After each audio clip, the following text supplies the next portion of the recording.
The original title of A Fish Called Wanda was actually A Fish Called Steve, but the marketing people said it wasn't a good idea, so they made me change it.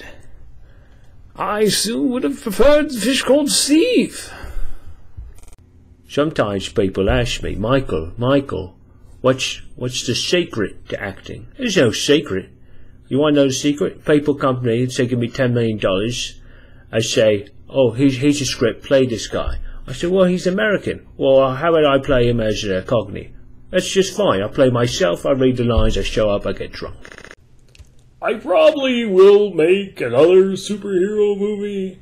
It'll probably be me and, like, James Franco and Mckellen and then Spider-Man. But then Spider-Man is, like, friends with Franco, and then he's enemies with Franco, and then he forgets that he's enemies, and he's friends again, and I'm like, McLovin! The secret to being a great actor is first, must be British and old, then play yourself in American films, then Americans will say, what a great actor. Dinosaurs, they would chase me. I was on the island, and they were coming after me, and then the dreams started to change. They began to be erotic dreams, still dinosaurs, more dinosaurs, and they were not nightmares anymore. But I enjoy them, and I to this day I miss kind of that kind of interaction with a prehistoric animal, and well, I don't know what I'm talking about.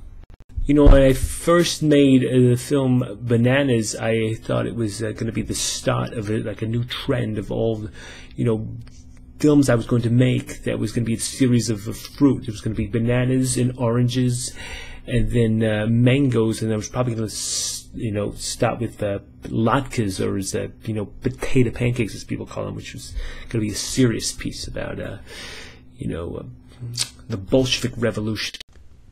That was time I was preparing for my role in Pulp Fiction as Colonel Coolidge, and I decided I was going to actually keep various items up my ass to know how the character would react to certain stimuli in When I was in production of Goldfinger, I contracted the worst case of herpes in medical history.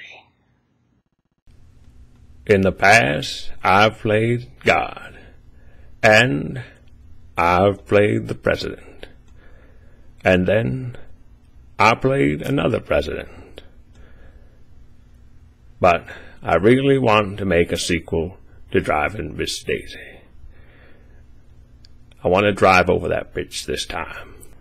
Sometimes I get up and I moon people, and I bend over, and I show them my fat, hairy Italian ass. And, I got nothing else to say, really. I'd like to share a revelation. One of my nipples is an Audi, and the other is an innie. I find it disgusting. Like your smell.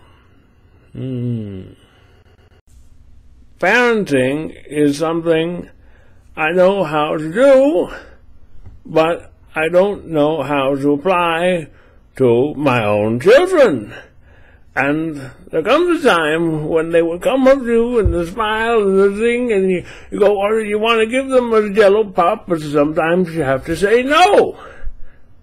And then they say, well, why can't I have a Jello pop? And I say, because I don't like you. I try to eat 5 bananas a day, but there are times when I don't have the time.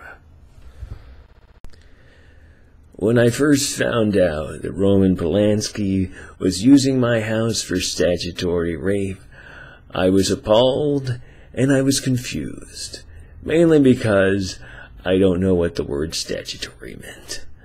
I was convinced it was some kind of marsupial, though, and I thought I knew the man. When I played Scaramanga, I was given a third nipple. I have since had all of my nipples removed. You know, sometimes I'll put on the TV late at night, and I'll see myself and Ed and Doc, and while they're selling my old shows, and I'll think to myself, who's that miserable geriatric out there who wants to live their final years watching me eat an old lady's potato chip, eating it over and over again? I can't think of anything worse. Or maybe one or two things, but not that many. It's like pretty awful. That's what I think.